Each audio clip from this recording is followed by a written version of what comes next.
Fala pessoal, aqui é o Augusto e nesse vídeo eu quero mostrar para vocês 5 razões que podem estar fazendo o seu render parecer fake. Antes de iniciar esse vídeo, é bom falar que a fonte desse vídeo é esse post que eu estou mostrando aqui para vocês na tela, que é um post do artista 3D Darren Thomas. E esse post eu vi ele no canal do André Alencar, aqui nesse vídeo do André Alencar, que ele é um artista 3D que trabalha com 3ds Max e Corona, mas como eu já falei para vocês 1 milhão de vezes aqui no canal, a tecnologia é a mesma, os softwares são diferentes e basicamente usam a interface e um detalhe aqui ou outro. Por essa razão que eu acompanho artistas de vários softwares diferentes, né? Incluindo o André Alencar, que foi a pessoa que divulgou esse link aqui e foi através dele que eu vi. Então, todos os créditos, entre aspas, assim, são para o criador do post e também estou dando crédito para o cara que me mostrou o post, né? Que foi o André Alencar. Então, dá uma passada lá no vídeo dele, dá um like e digita lá que você veio pelo Blender por Arquitetura, só para ele saber, beleza?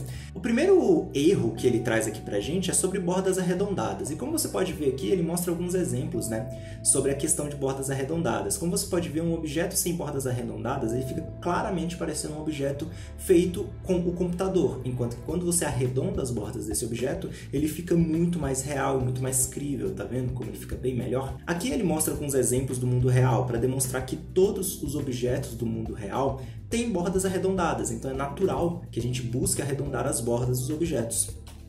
Aqui no Blender, eu tenho até um exemplo aqui para vocês. Eu tenho esse cubo, que é um cubo normal, como você pode visualizar, não tem nada de diferente nele, enquanto que esse cubo aqui do lado, ele tem a borda arredondada. Tá bem fininha a borda dele? Tá, mas como você pode ver, ó, ela é arredondada e graças a isso, mesmo à distância, ele fica um pouco mais crível, porque você vê o highlight ali da borda arredondada dele. Uma coisa legal que ele traz é, por exemplo, esse efeito aqui, né? Que, no caso, esse pneu, ele é 100% duro, mas quando ele ativa a opção de renderização que renderiza bordas arredondadas, o pneu fica muito mais limpo.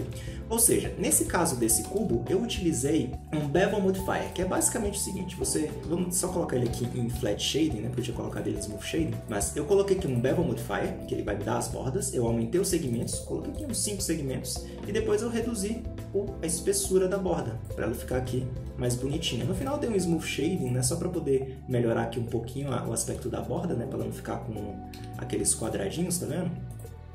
Então fica um pouquinho melhor.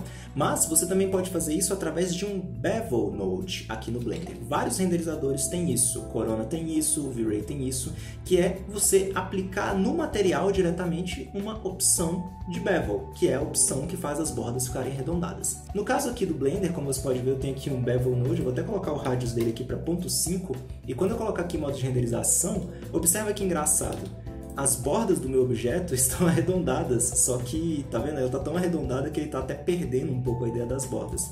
Se eu coloco aqui 0.05, você vai ver, né? Que ele arredonda as bordas aqui e até fica feio, né? Porque as pontas ali ficam claramente sharp, né? Mas se nós colocarmos um valor como 0.2, você consegue visualizar que o efeito fica ok, tá vendo? Então você não precisa fazer isso direto na modelagem, você pode fazer isso utilizando um Bevel Node, o que é bem interessante. Outra coisa muito massa que ele traz é a questão de você prestar atenção nas sombras do seu objeto. Observa aqui no exemplo dele que ele tem esse objeto renderizado aqui e a sombra atrás do objeto está completamente dura. É como se a luz não conseguisse penetrar naquela sombra, quase como se ela fosse um buraco negro. Mas não é assim que a Global Illumination funciona. Em Global Illumination, a luz ela rebate algumas vezes e atinge as sombras, fazendo com que elas fiquem assim, um pouco mais suavizadas. A própria luz que criou a sombra vai rebater no ambiente e vai suavizar a sombra que ela mesma criou. Aqui no Blender, eu tenho aqui esse exemplo do macaquinho, e aqui eu vou na aba Render, eu vou vir aqui em Light Paths. Nesse Light Path, ele já vem configurado para que as sombras fiquem de uma forma mais correta, né? De uma forma mais certinha. Mas eu vou fazer essa sombra aqui ficar errada, eu vou colocar ela aqui em 1. E como você pode ver, a sombra simplesmente endureceu, tá vendo? Ela perdeu todo o detalhamento. Mas, se eu aumentar os Light Bounces aqui de volta para 12, você vê que a sombra suaviza. E é isso que você espera das sombras ali no seu renderizador, que a luz que rebate, ela suavize a própria sombra. Mas, como você pode ver, já é uma diferença bem drástica, né? Então, se você coloca aqui em 1, as sombras ficam todas duras. Repara dentro da orelhinha do macaco, como ela fica bem dura, né? E quando a gente coloca aqui para 8, por exemplo, ela suaviza na orelhinha do macaco e em todas as regiões. Por quê? Porque em Global Illumination é isso que acontece. A luz ela bate, ilumina e depois ela se espalha. Ela suaviza as sombras que ela mesma criou. Mais pra frente ele vai falando aqui sobre alguns detalhes, né? Como por exemplo, ele vai falando para você evitar alguns tipos de luz. Mas por que ele fala para evitar as lâmpadas? Porque, por exemplo, dentro do Blender, e na maior parte dos softwares 3D que você encontrar por aí fora, que você tenha um renderizador, você vai ter diversas lâmpadas diferentes. O Blender tem, por exemplo, a Point Light, que é uma das lâmpadas que ele recomenda não usar ou usar com muito cuidado. Tem a Sunlight, a Spotlight e a Area Light. A Sunlight, ela simula o sol, ou seja, dá essa Global Illumination que vocês estão vendo aqui, né? Que, bom, funciona bem, é bem ok, como você pode estar visualizando. Mas a Point Light, por exemplo, ela é um ponto de luz que emite luz de um ponto infinitamente pequeno. E isso pode não ser muito realista. No Blender, ocorreu uma atualização que fez o seguinte, por exemplo, como você pode ver, tem um círculo em volta da Point Light. Se você observar esse círculo, ele pode aumentar e diminuir de acordo com o size. Esse círculo aqui, ele determina os pontos da onde a luz vai sair, fazendo com que a Point Light não fique tão surreal, porque agora ela realmente tem um volume, é como se a luz fosse emitida de uma esfera. Mas, se você pegar e reduzir o tamanho dela para o mínimo, que é o 0, você vai ter uma Point Light infinitamente pequena, o que é um problema. E isso vai afetar o seu render, tá? Então aqui no Blender a Point Light ela recebeu essa atualização, então ela ficou muito boa, na verdade. Dá para você utilizar ela, por exemplo, dentro de um abajur. Ele até fala aqui sobre um tipo de light que o Blender nem tem mais, que é a Omni Light, né? Que é como se fosse uma iluminação global. O pessoal utilizava muito essa Omni Light para poder suavizar sombras antigamente, mas isso não é mais necessário hoje em dia, porque a tecnologia já evoluiu bastante, tá? Mas aqui eu concordo que são as melhores lights de utilizar, e ele coloca aqui no post dele, são as Area Lights e as Skylights, né? Ou Dome Lights, né? Por assim dizer. Dome Light é mais para quem utiliza V-Ray. Skylight é para quem utiliza outros renderizadores, como Corona, Cycles, etc. Aqui no Blender, utilizando o Cycles, por exemplo, você vai utilizar uma textura HDRI na sua aba World, né? Então, por exemplo, eu tenho aqui na minha cena, a minha aba World, ela está simplesmente com a Sky Texture padrão do Blender, né? Mas eu posso vir aqui no cantinho e eu posso trocar ela aqui por uma Environment Texture. E quando eu trocar e clicar aqui em abrir, eu vou localizar aqui no meu computador um mapa HDRI qualquer. E, por exemplo, vamos colocar esse daqui, esse aqui. Se eu colocar ele aqui, ele vai me dar a minha iluminação baseada nesse mapa HDRI que você está visualizando aí na sua tela, tá vendo? Então é basicamente essa a ideia. Enquanto que a Area Light, que é a outra lâmpada que ele recomenda, que você tem aqui no Blender em Shift A, Lights, Area Light, ela é muito boa porque ela é literalmente como se fosse um softbox. Então você consegue colocar ela na frente de uma janela, por exemplo, e trazer aquela sensação de que a luz está entrando pela janela. Então você pode fazer a sua cena dessa forma. Como por exemplo, esse render que você está vendo aí na tela, eu coloquei uma Area Light em cada janela da minha cena. E isso criou uma sensação incrível, fez com que parecesse que a luz do exterior está entrando forte dentro do interior e deu uma sensação muito boa. Então a Area Light e, no caso, os mapas HDRI que você pode estar utilizando aí, tanto no V-Ray, na sua Dome Light, como no Blender aí dentro da sua aba World ou as suas Skylights, não importa o software que você utilize, são as lâmpadas que vão fazer com que a sua cena pareça mais realista e mais interessante. O terceiro ponto que ele coloca é o ponto de adicionando uma pitada de caos, e nisso eu concordo plenamente, que é quando os artistas 3D esquecem que o mundo real é cheio de sujeira e de imperfeições. Então, se você faz um render como esse aqui, onde o material da parede é 100% perfeito, fica fake, fica falso, a pessoa claramente consegue ver que é computação gráfica. Mas, se você adiciona um bump na parede, por exemplo, e dá uma mexida no roughness, a parede fica muito melhor, tá vendo? Eu vou até mostrar esse exemplo para vocês aqui que eu separei. E eu tenho essa parede aqui, por exemplo, vou colocar aqui no Eevee, que ele é um pouquinho mais rápido. E como você pode ver, essa parede ela tem um material. Essa parede tem esse material aqui, no Principal Shader. E como você pode ver, não tem muito detalhamento aqui não, né? Tipo, tá bem porcaria mesmo. E tá super liso. Isso faz com que a parede fique fake, isso faz com que o nosso objeto não fique muito legal. Então, qual é a sacada aqui? A sacada é você colocar alguma coisa para poder trazer um pouco de detalhamento. Por exemplo, começando pelo bump. Eu vou adicionar aqui, no caso do Blender, que eu adiciono uma Noise Texture, como você pode estar vendo aqui do lado. Deixa eu só abrir mais a tela aqui. Eu adicionei uma Noise Texture, que se você observar, ela traz esse ruído aqui para nossa cena, tá vendo? Até aumentar o detalhe dela aqui no máximo para vocês visualizarem. E eu coloquei ela no Bump Node. E esse Bump eu vou conectar ali no meu Normal, né? Então vai criar aqui a sensação de Normal. Quando a gente colocar a nossa parede aqui, ó, o que você vai ver? Você vai ver que a parede agora tem detalhamento, exatamente da forma como ele colocou aqui. Claro que você pode fazer isso utilizando texturas baixadas da internet, mas no caso, uma Noise Text aqui já resolveu o assunto aqui pra gente, né? E você pode até colocar ela aqui no seu roughness, né, para poder mexer um pouquinho ali na iluminação e deixar aqui alguns pontos mais brilhantes, outros menos brilhantes, e o resultado fica bem interessante, tá? Eu vou até escurecer a parede, porque vai ficar um pouquinho mais fácil de você visualizar, tá vendo? Então aqui, ó, eu tenho o efeito dela sem nada, tá vendo? Parede lisa. Com o bump, ela fica dessa maneira aqui, então você ganha o detalhamento.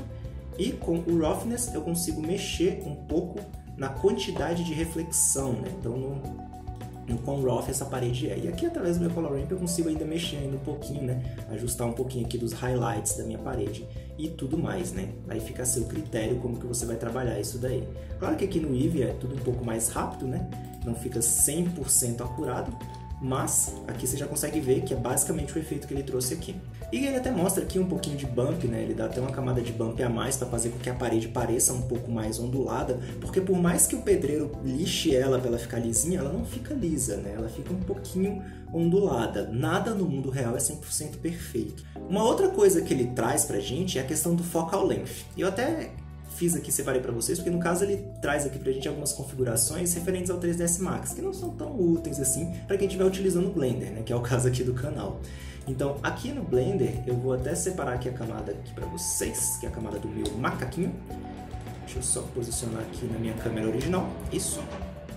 E vou trazer minha tela para cá. No caso, a minha câmera que ela já está com focal length, eu vou desligar o focal length e como você pode ver, a cena fica bem, né, boring, bem sem graça. E eu tenho uma câmera aqui que é uma câmera de bastante zoom, na verdade, que eu estou utilizando para renderizar esse aqui. Mas quando eu ligo o focal length, olha só como a cena ganha com profundidade, né? Então, conforme a gente vai mexendo aqui, ela ganha um pouco mais de intensidade. E até se eu coloco aqui no modo de renderização, no modo renderizado mesmo, ao invés do preview de materiais, você vê que a cena fica muito mais saborosa, né? Muito mais interessante. E um detalhe é que o material do macaquinho é basicamente o material da parede, né? Eu fiz aqui um pouquinho de brincadeiras aqui com ele para dar para colocar imperfeições nele, para ele ficar um pouco mais crível, né? Então isso é muito importante, você trabalhar com a câmera. Esse é um ponto que eu quero pegar bastante aqui no canal, é que quando você vai tirar um render, você tem que entender que você é um fotógrafo digital, você está tirando fotos, só que em um ambiente virtual. Então a câmera do seu ambiente virtual, a câmera do Blender, do V-Ray, seja lá do qual renderizador que você está usando, ela tem que se comportar como uma câmera do mundo real, senão o seu render vai parecer falso. É simples. Fotorrealismo, parecido com fotos, entende? É bem essa sacada. Então, basta você lembrar que você tem que ajustar a tua câmera para ela parecer com uma câmera do mundo real, que as coisas vão melhorar bastante aí na sua renderização. Um parêntese que ele abre é que ele deixa muito importante que você tem que entender de composição, de como que você faz uma composição de uma boa cena. Por exemplo, essa cena aqui do macaquinho, ela tá até interessante para uma cena simples, né? Mas, por exemplo, se ela tivesse mais centralizada e mais longe, já estaria errado. Por quê? Porque já tá boring, tá muito centralizado, eu tô adicionando coisa na cena que eu não quero ver. Mas no caso aqui, como ela tá levemente pro lado e tal, já tá bem melhor. Então você precisa entender um pouquinho de composição, ler um pouquinho sobre composição para poder fazer ali um bom depth of field, né? Fazer ali uma coisa bem legal ali na sua câmera, tá? E uma última coisa que ele traz, eu achei até legal, que ele fala sobre você adicionar camadas de realismo, né? Ele coloca godness aqui, mas na verdade é camadas de sujeira, entre aspas, mas que vem de câmeras. Por exemplo, esse exemplo que ele traz aqui é o exemplo do Bloom, né? Que é uma coisa que tem em basicamente tudo que você vê no mundo real. Então, para exemplificar, eu tenho aqui um render, esse render aqui que eu fiz.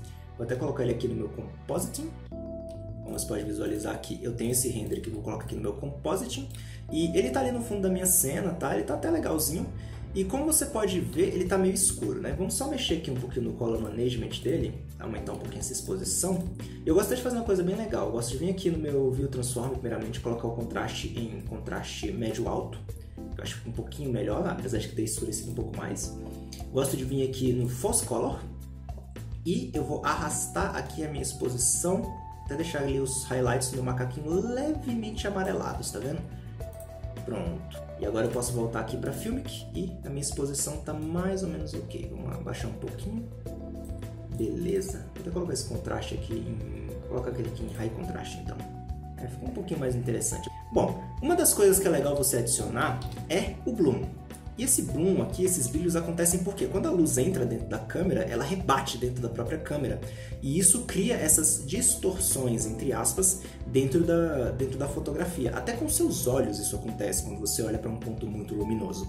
Então, aqui no Blender eu tenho aqui na aba de Compositor, eu posso apertar Shift A para adicionar um aqui. Você vai ver que ele vai processar um pouquinho e eu vou até colocar ele aqui em Mix 1. Que ele vai escurecer a nossa cena, e aqui eu começo a mexer no threshold dele. Então, tá vendo aqui que ele já começou a deixar alguns pontinhos brilhando pra mim, tá vendo? No caso, eu vou deixar o threshold em 2, que ele vai brilhar em 15 pontos bem específicos. E aqui eu posso até mexer aqui no ângulo do meu objeto. Vou colocar aqui o ângulo aqui pra 45 graus, isso, que vai ficar umas estrelinhas parecida com a que ele colocou aqui, tá vendo?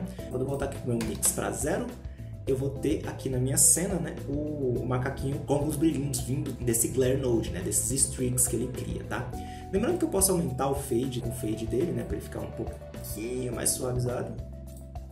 E posso colocar aqui de streaks para fog glow. O efeito que a gente vai ter vai ser o seguinte, ó. Vou colocar aqui nas coisas, né, ele vai dar tipo esse fogzinho aqui. Então, eu vou deixar ele aqui em 0.003. Vamos ver como ele vai ficar. Isso. Que ele dá esse brilhozinho a mais aqui, né? Então, eu gosto bastante de utilizar, né? Porque quando você tem uma coisa com bastante exposição, é normal, né? Que você tem aqui, ó, esses probleminhas, entre aspas, né? Acontece com as câmeras aí do mundo real. E basicamente, ele também indica para você colocar uma coisa chamada Film Grain. No caso desse render aqui, se o seu render ele estiver muito liso, uma coisa que você pode fazer é ir no Photoshop Grain, mas bem pouquinho mesmo, é só para poder dar aquele sabor. No exemplo que ele deu aqui, é até a descrição para você clicar, mas se você baixar essa foto e der zoom, você vai ver que dá para ver um granuladinho bem levinho, e esse granuladinho ele faz diferença no render final, porque ele traz mais realismo. Se a tua foto estiver lavada demais, perfeita demais, não vai ficar real. Então essa é a sacada. A sacada é você trazer o máximo de realismo possível para a tua cena, adicionando o máximo de parágrafo que ele coloca aqui para poder finalizar, né? Ele até coloca que provavelmente o ponto que as pessoas mais erram é exatamente esse, que quando você está trabalhando com CG, você deixa as coisas perfeitas demais, você não adiciona sujeirinhas, bordas arredondadas, essas questões aqui de você adicionar brilhinhos que são falhas que ocorrem dentro de foto se você quiser, né? Eu particularmente gostei bastante e se inscreve aqui no canal e deixa o seu like se você gostou desse vídeo, beleza? Comenta aqui embaixo que tipo de outros conteúdos você gostaria de ver aqui no canal, ok? Um forte abraço pra você e eu te vejo no nosso próximo vídeo. Até mais!